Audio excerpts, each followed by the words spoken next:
Okay. How's everybody enjoying Burlington? All right. Well, thank you all for being here. In the midst of a major healthcare crisis that is currently facing our country, I'd like to take a few minutes to talk about the lessons that we can learn long-term about what we are experiencing today. As I discussed yesterday, our country is facing, as everybody knows, a medical and economic crisis, the likes of which we have not seen for generations. And we must prepare for this response in an unprecedented way, making certain that our government responds effectively and protects the interest of all of our people, regardless of their income or where they live. In other words, this is not just about giving tax breaks to large corporations, but it is about remembering the people today who do not have much money, who are very nervous about their economic futures and about their health care prospects.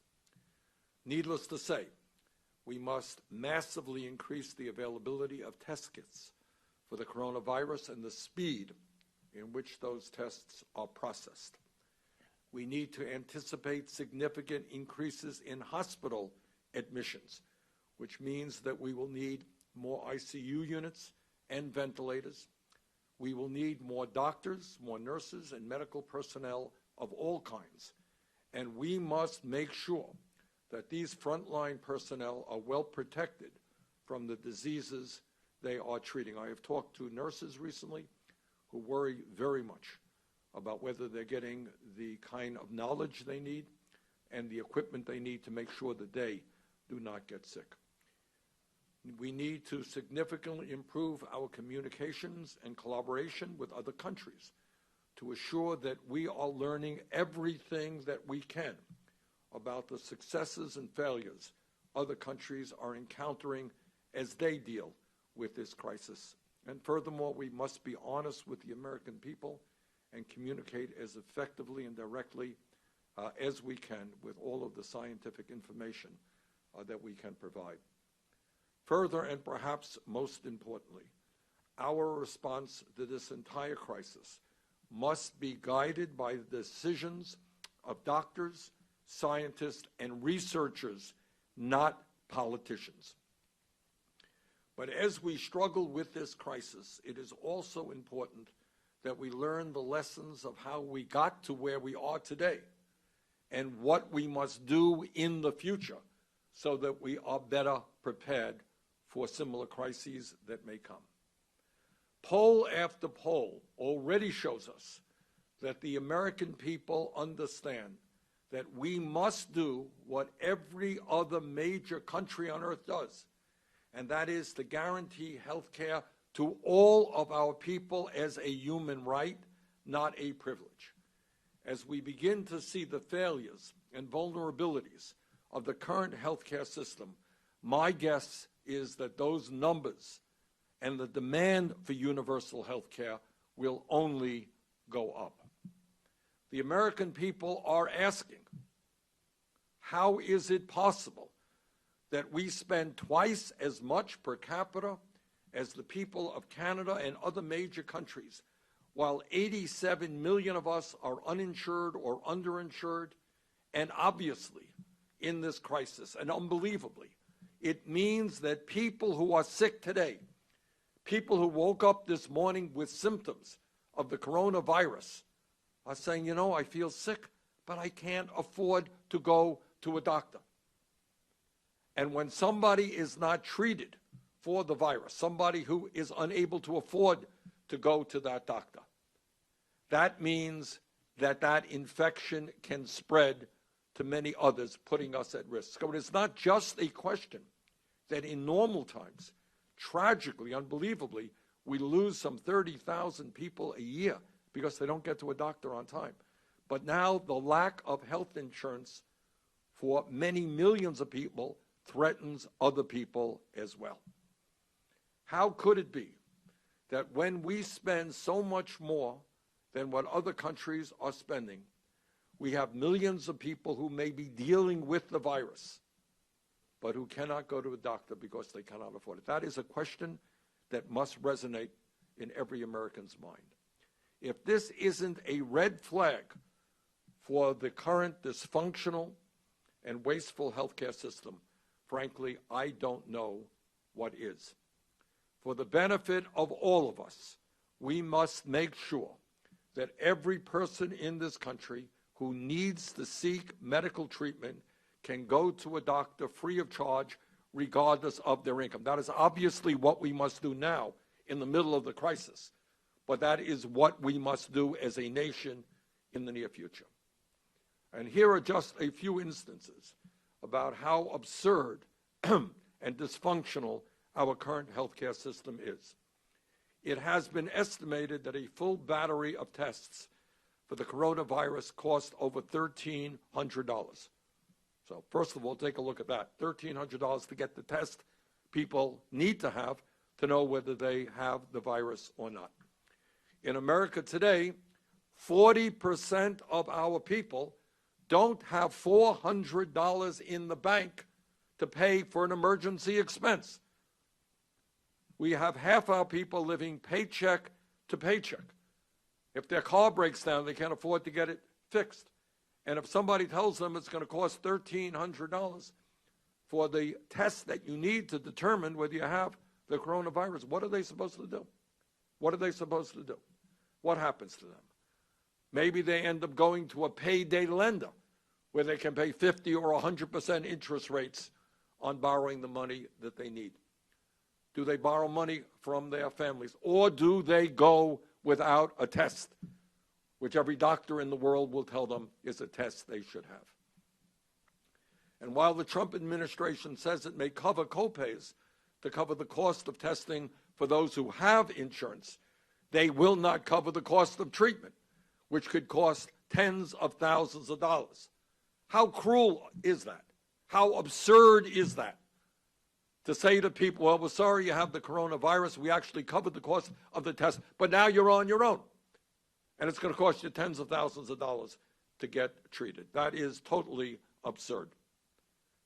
If clearly what we need to do is to make sure that if somebody has the coronavirus, that person gets the treatment they need. In other words, we have a healthcare system today which leaves millions of people uninsured. But even if you have insurance, you may not have the ability to travel to a doctor near you, because now we're talking about a system in which many rural hospitals have closed down and people cannot find a doctor in their communities. The reality today, and this is an issue we must deal with, is that we do not have enough doctors, we don't have enough hospitals, we don't have enough clinics in rural communities and in inner cities. Further, we are in a situation when we desperately need affordable prescription drugs. Yet we have a pharmaceutical industry that continues to make billions in profits by charging outrageous prices for prescription drugs, sometimes 10 times more in this country than in other countries. In my view, the most cost-effective way to reform our dysfunctional and cruel system is to move to a Medicare for all, single-payer healthcare system. And I think in the midst of this crisis, more and more Americans understand the truth of that. It is nearly impossible to believe that anyone can still think it's acceptable to continue with a healthcare system that leaves tens of millions of people uninsured. The cruelty and absurdity of that view is more obvious in the midst of this crisis than it has ever been. And let's be clear, the lack of health care and affordable medicine does not only threaten the health care and well-being of the uninsured, it impacts everyone who comes in contact with them. In fact, what this crisis is beginning to teach us is that we are only as safe as the least insured person in America. Further, we are the only major country on earth, that does not mandate paid family and medical leave.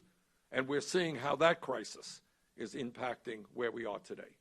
As we speak, there are millions of workers right now who are being told not to go to work, yet that they may be ill and should be staying home. But these very same families will face financial ruin if they don't go to work. These are workers in the restaurant industry, transportation industry, tourism, retail. In other words, the people who interact with the public every single day. Right now, at a time when half of our people live paycheck to paycheck, and at a time of massive wealth and income inequality, we must directly address the economic desperation facing a huge number of Americans.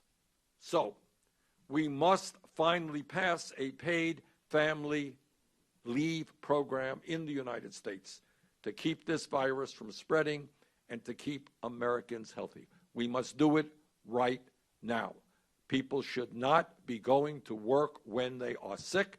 It is unfair to them. It is unfair to the people they are in contact with. And yet, that reality exists because we're the only major country on earth not to guarantee paid family and medical leave and sick time. Finally, from a national security perspective, it is incomprehensible that we are dependent on China and other countries for masks, for prescription drugs, for rubber gloves, and for key parts needed to make advanced medical equipment like ventilators.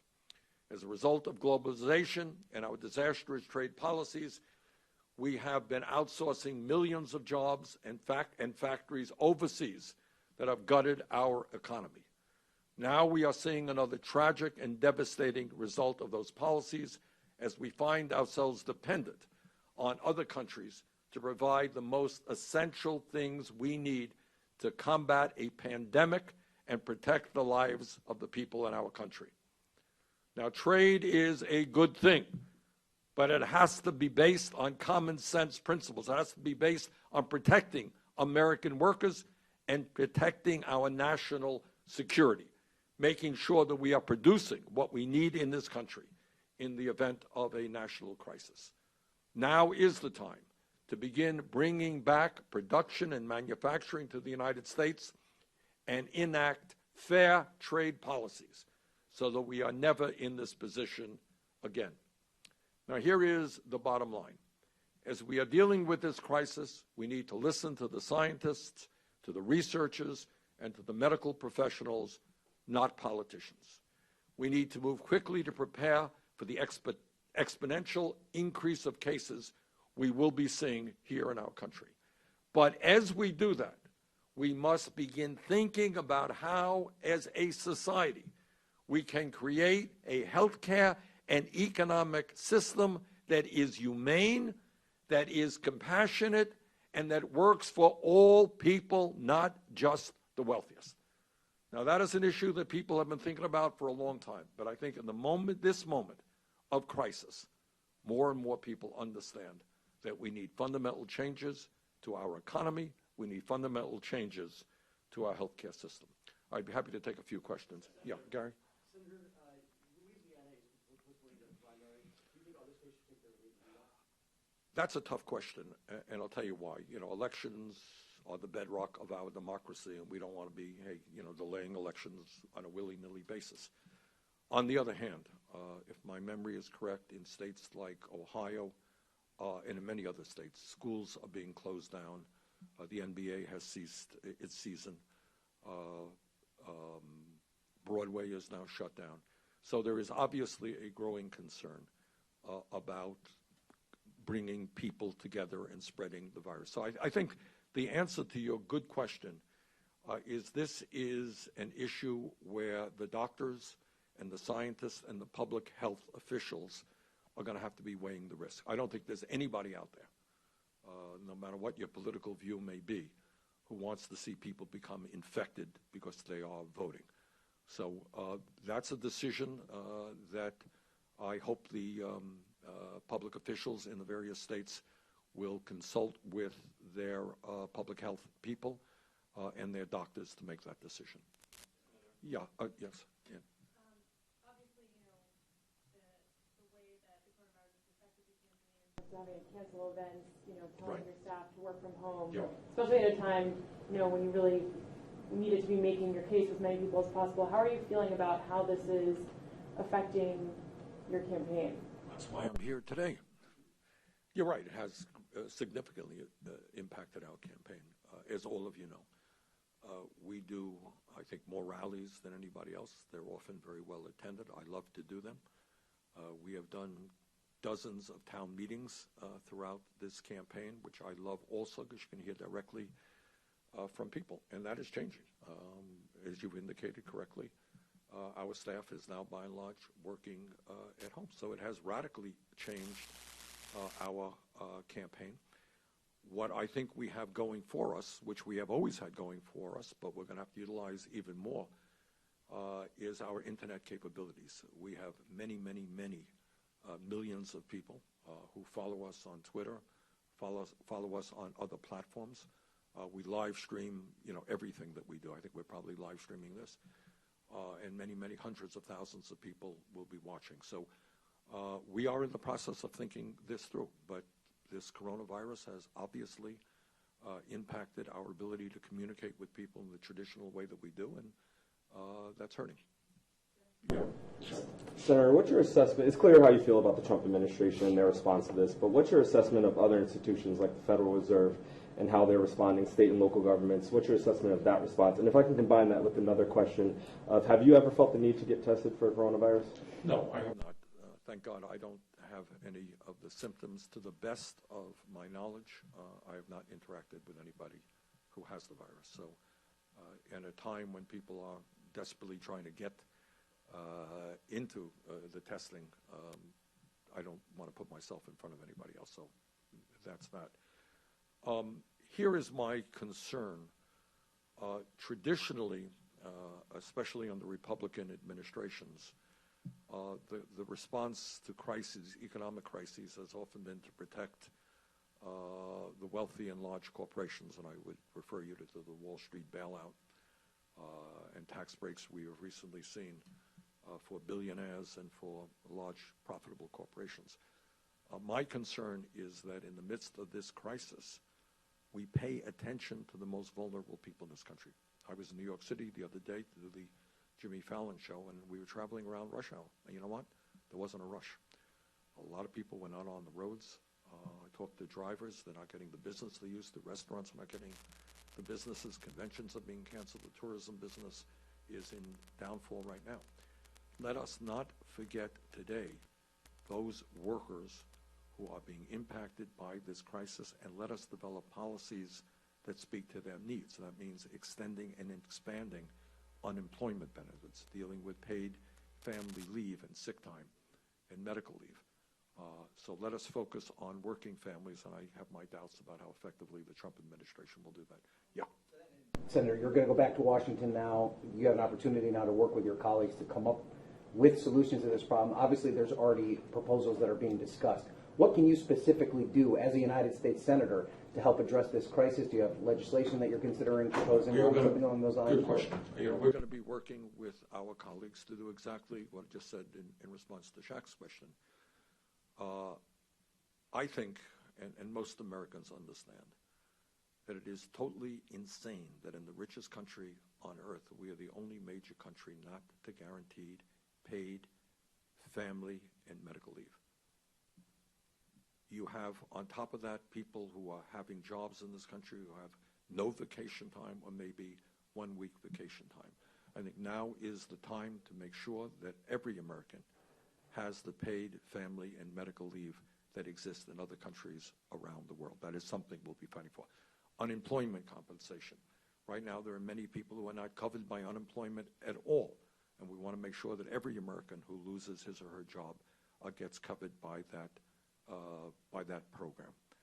And needless to say, right now, we must guarantee health care to every single American at no cost to them, and as we move to a Medicare for all system. So to answer your question, what the focus, I will be working with my colleagues. My focus will be on protecting the working class and the most vulnerable people in this country, including many elderly people. I'm sitting here wondering, I know that in my state, this state, and in states all over this country, the Meals on Wheels program, which is such an important program, often has long waiting lines. Now, what happens if you're an elderly person right now and you are told you are the most vulnerable population. You can't get out of your house. Don't go out of your house. Don't go shopping. What happens to those people? Is anybody paying attention to them? Is anybody visiting with them? So those are some of the areas that we'll be working. Yes, sir. Former Vice President Biden issued a coronavirus response plan, and within it, he said that the United States should spend whatever it takes to address the outbreak. Is it frustrating to you that the former Vice President criticized the cost of Medicare for all, and now he's saying in the midst of this outbreak that the country needs to spend whatever it takes? The answer is, not frustrating. I wouldn't use that word. What I would say is that right now, the absurdity and the dysfunctionality of the current healthcare system is becoming apparent to everybody. And maybe this is an issue that Joe Biden and I will be discussing on Sunday night. But the idea that people are now saying, well, we should spend as much as it takes, when in fact, in normal times, we are spending twice as much per capita on healthcare as any other people, while the healthcare industry made $100 billion last year in profits, and the pharmaceutical industry makes huge profits as well. So as I said earlier, I think maybe for Mr. Biden, maybe for other people, this is the time to think about our current healthcare system and how does it happen that after we spend so much, so many of us are uninsured or underinsured. Is the function of healthcare just to make huge profits for the insurance industry and the drug companies, or should it be to provide quality care to all? And it's not even just the uninsured and underinsured. It's parts of this country, as you all know, in rural America, where hospitals have shut down. What do you do when there's an emergency and you have no medical care near you? What do you do when there aren't enough doctors, or there aren't enough nurses? How does that happen?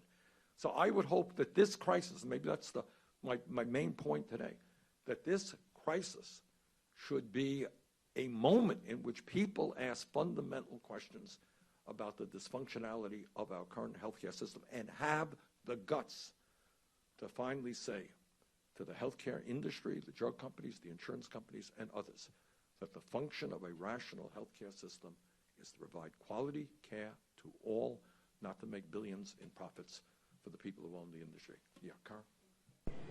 You were talking about the circumstances that people find themselves under. They can't go to work. They have to watch their children. It seems like it would then be hard to expect them to come out and vote during these primaries. So just to follow up on Gary's question, I'm wondering if anyone from your team has reached out to the DNC, or the DNC has reached out to you to talk about this. No, that's a good point. I mean, you're raising, that's an additional point to the one that I made. I think we are told right now that we should stay away from other people, that we don't want to see the virus being spread. And in state after state, schools are being shut down, and large functions are being shut down. But your point is an additional point, which I think is right. If in states right now, and this is just an issue we have to deal with in so many ways, if child care centers are being shut down, and they are, if schools are being shut down, and they are, what are parents supposed to do? What do? Well, they're going to have to stay home and take care of the kids. Can you go out and vote when you're staying home taking care of your little kids? The answer is you can't. So all I would say is I think that the governors and the officials in the states that have elections scheduled for Tuesday have to balance things. Again, rescheduling elections is not something we do lightly or should do lightly. On the other hand, at this particular moment, it is absolutely appropriate that public officials, governors, etc., listen to public health officials. And your point is also important, to make sure that everybody who wants to vote has the right to vote, and that may not be the case today. Okay. Yeah, we have. Yes, we have talked to the DNC about this. Yes. Reports that President Trump has been in close proximity with people who have tested positive for the coronavirus. Would you suggest the president get tested himself and release those results? I would. I was asked early on, to the best of my knowledge, I have not been in proximity to somebody who had the virus. If I knew that I was, I would get tested, and I think that holds true for the president. And I think as president, he has the right to release that information. Okay, guys? Yeah. Yeah. I wonder, I know that the dynamics of your campaign itself have changed a lot because of what's happening with the coronavirus. And there's obviously some within the Democratic Party that are concerned that you might be staying in the race for too long. Has that rethought what is your long-term goal as you move forward? Well, my long-term goal is to win. The short-term goal is to figure out how we deal with the issues that you guys are appropriately raising. Under normal circumstances, I would not be in Burlington today. I would be probably in Ohio, Florida, or another state where a primary is coming up. But we've decided not to do, under the advice of public health officials, not to do rallies, and that's the right decision. So we are figuring out a way as to how we can best communicate with people, which will, certainly be in a very strong way utilizing our social media capabilities. Okay, guys, thank you very much.